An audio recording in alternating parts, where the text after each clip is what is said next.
Like, if I use me as an example, the shipping industry has not been that favorable to me or to my company as a whole. Because over time we've invested so much money acquiring vessels. And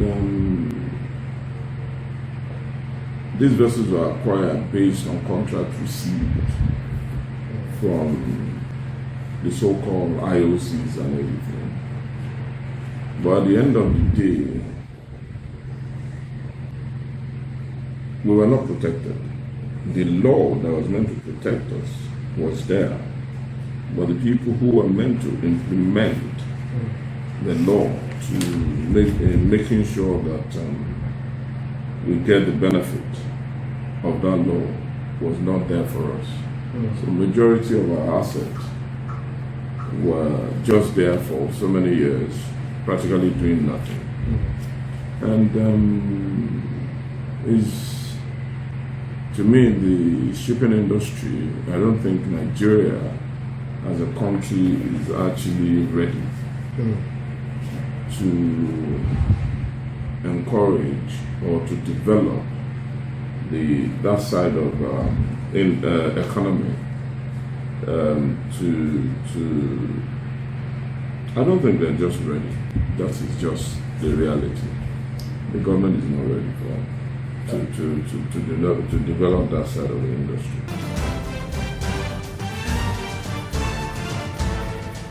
Well, you cannot buy vessels. Vessels are not like cars. Vessels are not like cars that you just have money and you buy.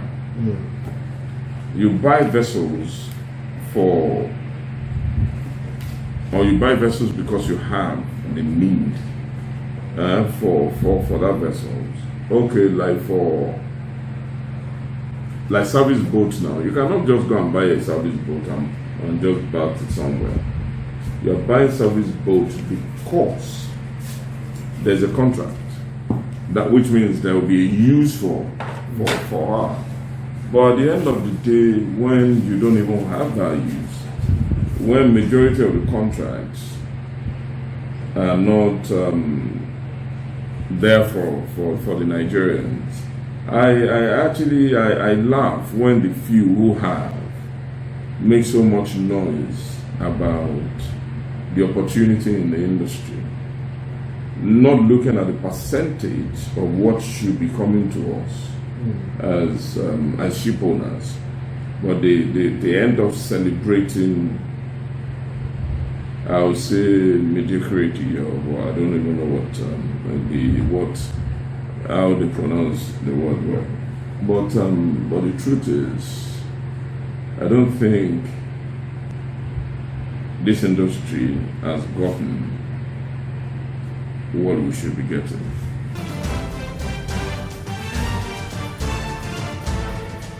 I don't think they'll be buying service boats.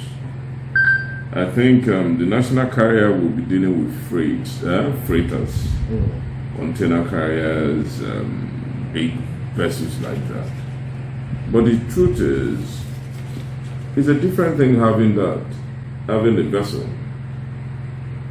It's a different thing putting the vessel into use. Because if the trade agreement is not well served, we may just have those vessels and they will have practically nothing to do. Or yes, the cabotage law says, if I'm correct, that like 70% to 75% of the goods being carried by the government should be carried by locals. Yes. Okay. Majority of the problem that we have now is export industry is not that great.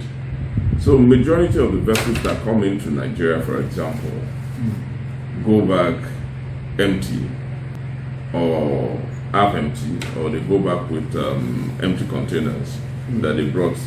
So if you set up a national fleet, under what guise are you setting up the national fleet? Would there be enough cargo for the national fleet to carry from here. And is the trade agreement with the European Union, with the Americans and everything in place that we allow them get goods coming in from Europe or from America into Nigeria. The big boys will not allow it to go. So the bilateral trade and everything we still need to be looked at, and in order to actually protect that fleet when you start buying them, or else it will just be what? A waste of money.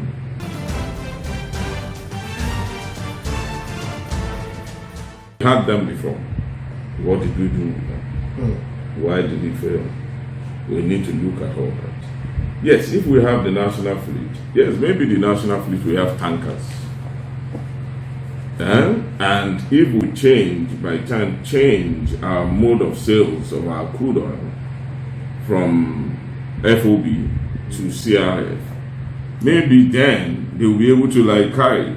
But when you sell on a FOB basis, you actually allow the buyer to bring down their own tankers. So they may still look at your tanker and say, yes, it's not good for them, they will use their own.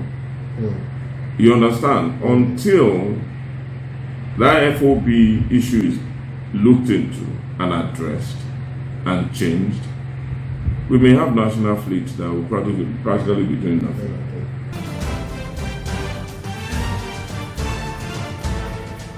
Not someone who practically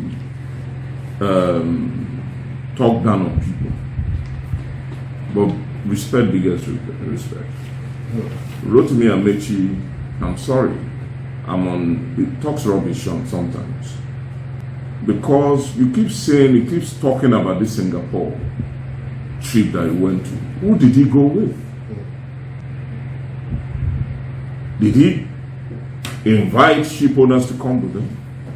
Did he go with the Nigerian banks to look at an arrangement that will favor us? Because if you say, for example, that they said they will do 60% and we should bring 40%, what kind of arrangement is that? Does that make any sense to you? In the same world where things work, if you're talking about saying okay, there's funding and the locals will contribute maybe 10 to 20%, that is still sellable. How many Nigerians can get up now and say, okay, you want to buy, let's say, a PSV for about $30 million, and they're saying you should bring $10 million. Where's the $10 million going to come? I think Rotimi Amechi must have gone to Singapore to arrange his own business thing, and he fell flat on his face and is blaming other people. I'm sorry. Rotimi Amechi has not been fair to the maritime industry at all. If he has done half of what he has done in the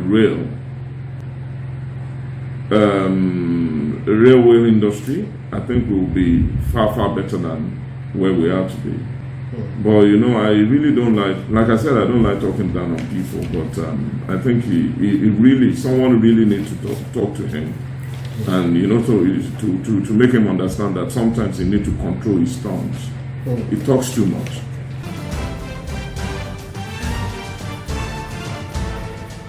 How many ship owners are still there? How many ships are still there working? Can they support by berthing in Marina? Majority of Nigerian ship owners' vessels are there in Marina. Are you saying there are no ships? They don't have work. You can only train people when you're working. You understand what I'm saying? When the vessels are sailing, that's when you train people. They don't have work. And considering how many that has work and the number of people that you want to train, then it's practically like a waste of time. I think government should be more concerned about getting work for the vessels, because majority of these people we're in debt. Because you bring in vessels based on contract, that the contract is terminated without cost, and the government is there looking. You write letters to the like of nappies and a lot, and they can't do nothing. Who is deceiving who? Am I going to train people in my dreams? When I have vessels that are not working, but I still have to like maintain, keep running the engine, and keep staff on board. So a lot of so-called Nigerian ship owners have run into debt, and I mean big ones. So I really don't understand how you can support. How can you give what you don't have? I'm sorry, you can't give what you don't have now.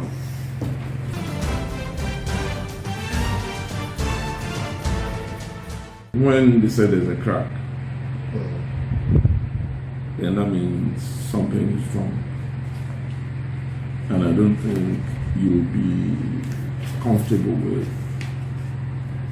what it is. And when few people feel that because they're still getting some kind of business, they are more superior to people who even started these or who funded the association, and they felt okay, they're not, they no longer belong to that, and they want to see themselves as the good ones. They should remember that the so-called people that you are leaving now to had that opportunity before. That's why you could come on board. But if you feel that they are no longer useful to you because you feel that you're grown.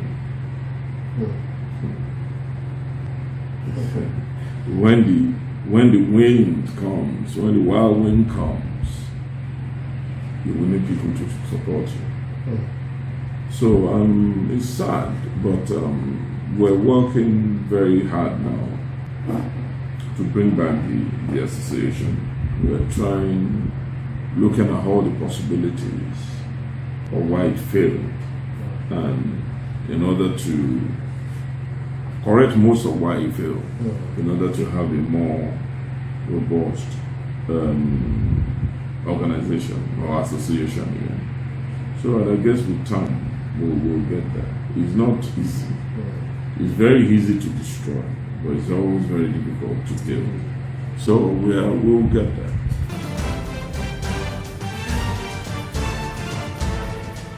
Reaching out to people, trying to reach out to government agencies. A couple of them have been visited, and more will still be visited.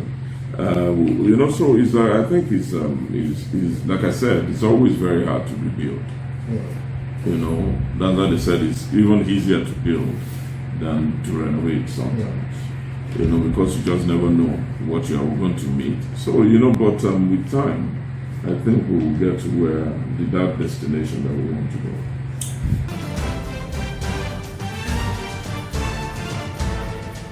I don't know about anything about Shippers Forum. Let me tell you something. I was part of what the Shippers Forum was.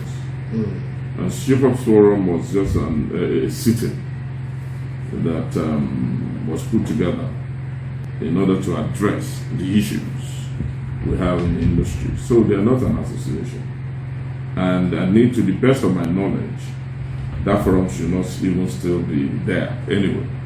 So if anybody is claiming or using it as a platform, and that person is being very deceitful because it was not set up.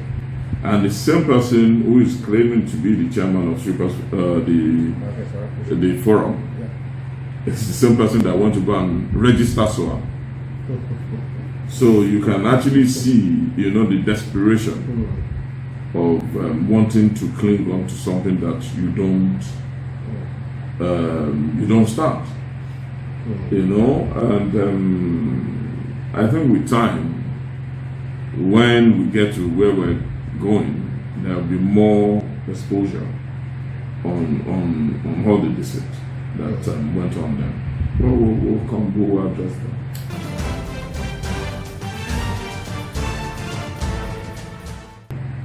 Because you can see, and like I said, I don't like talking down on people, but when you don't have it, you don't have it. You can see that a lot of them have tried to do what Nemare was doing. But Nemare was successful because we were all involved. everybody was willing to sacrifice to let it come out. And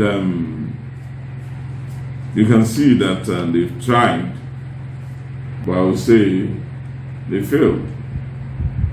So what we're trying to do now is to make numerous come back better by partnering the right people. That if possible, we won't even rely on government funding. So we'll make it a private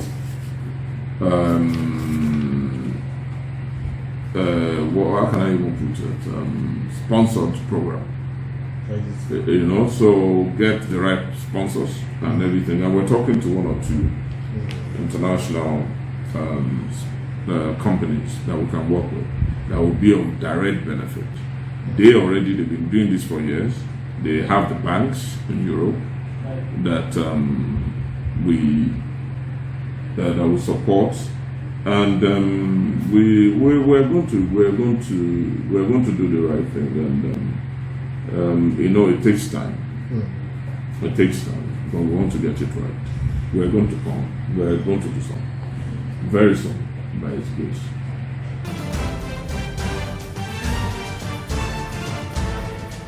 I won't say it is. Like I said, it's a different thing. It's like you having a beautiful wife, and you don't appreciate her. But there are people outside there who does. Because the heart has been used by different countries, and it's worked out for them. But you, governor, you own the wife. You wrote the law. You got your people to come up with it, and you can't implement it. Is that anybody's problem? The capital law or act is a fantastic whatever, but the implementation is what is wrong.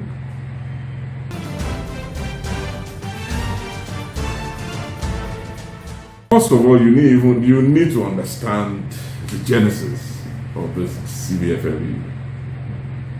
It saddens me when you have government people talking about CBFF. CBFF is not government's money.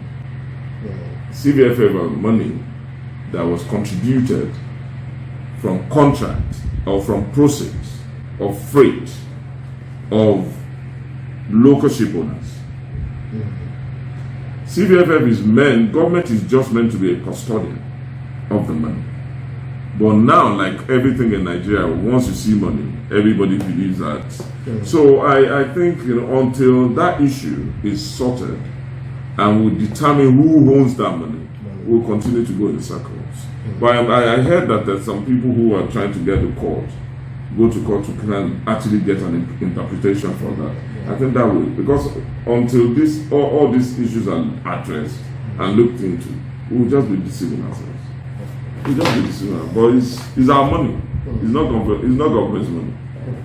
So we should have the right to how we want to use the money. The government cannot dictate to us. Rotimi cannot sit in Abuja and be talking about what he has not contributed a kobo to. Has he ever owned a vessel? The ministry that he's running, have they ever, in the last 15 years or something, do they own one vessel that contributed one kobo to the CBFF? And he sits there like the Lord and mighty, determined, saying, I will. Is it his money? It's not government money. And that will be addressed, even if it takes us going to court to get another interpretation. We will do it.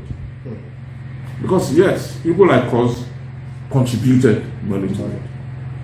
So we should have a right to how the money will be spent.